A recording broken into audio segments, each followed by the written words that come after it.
O cálice de bênção.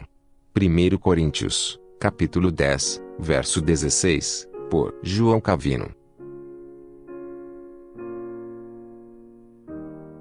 Ainda que a maior parte da Sacra Ceia de Cristo seja composta de dois elementos, pão e vinho, Paulo começa com o segundo. Ele o chama o cálice de bênção, visto que estava destinado a ser uma bênção mística. Mística e elogiam, pois não concordo com aqueles que entendem bênção, benedictio, aqui como sendo ações de graças, e explicam o verbo abençoar no sentido de dar graças. Com certeza concordo que às vezes ele é usado com este significado, porém jamais na construção que Paulo adota aqui. A introdução que Erasmo fez de uma preposição é muito forçada. Minha interpretação pessoal, não obstante, é fácil e direta. Abençoar o cálice, portanto, significa colocá-lo à parte para este propósito singular, a saber, para que nos seja um sinal do sangue de Cristo. Isto se dá pela palavra da promessa, quando, de acordo com a diretriz de Cristo, os crentes se reúnem para conservar o memorial de sua morte neste sacramento. Em contrapartida, no caso dos papistas, a consagração é uma espécie de mágica,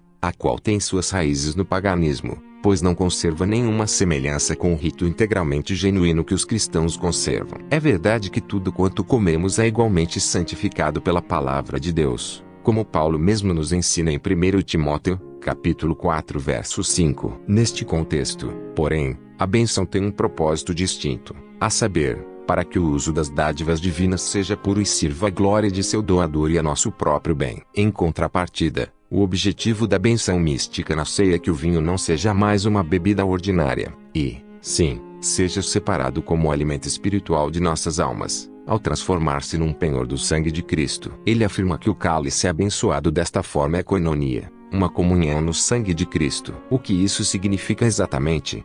Perguntaria alguém. Exclua daqui a controvérsia, e tudo se fará plenamente claro. É verdade que os crentes são estreitados pelo sangue de Cristo, de modo a se tornarem um só corpo. É verdade também que tal união é adequadamente denominada de comunhão. Dir-se-ia também o mesmo sobre o pão. Além do mais, estou atento ao que Paulo adiciona logo a seguir, à guisa de explicação. Ou seja, todos nós somos feitos um só corpo, porque participamos, juntos, do mesmo pão.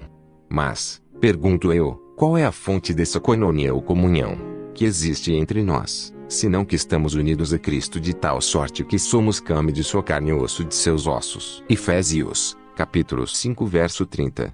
Pois é indispensável que sejamos, igualmente, unidos uns aos outros. Além disso, Paulo aqui não está discutindo uma mera comunhão humana, e, sim, a união espiritual entre Cristo e os crentes, a fim de fazer evidente que é um intolerável sacrilégio tornarem-se eles contaminados pela comunhão com os ídolos. À luz do contexto deste versículo podemos, pois, concluir que koinonia ou comunhão no sangue é a aliança que temos com o sangue de Cristo quando este nos enxerta, a todos nós, em seu corpo, a fim de que possa viver em nós e nós nele. Ora, deveras concordo que a referência ao cálice como comunhão é uma figura de linguagem, porém só até onde é verdade que a figura comunica não fique destruída, em outros termos, contanto que a realidade mesmo esteja também presente e a alma receba a comunhão no sangue, assim como a boca degusta o vinho. Os papistas, porém, não podem dizer que o cálice de bênção é uma comunhão no sangue de Cristo. No caso deles, porque observam uma forma desfigurada e mutilada da ceia, se porventura o nome ceia ainda pode ser usado para essa estranha cerimônia que não passa de um mosaico de infindáveis invenções humanas, e que mal conserva um tenuíssimo traço daquela ceia que nosso Senhor instituiu. No entanto,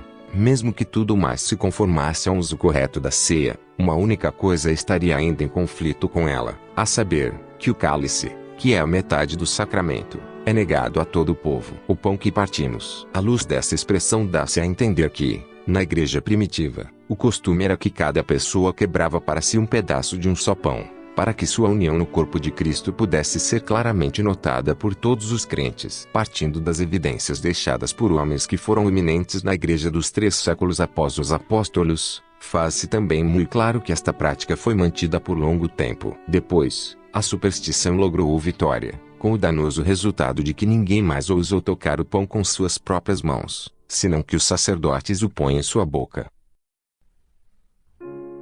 O cálice de bênção. 1 Coríntios, capítulo 10, verso 16, por João Calvino.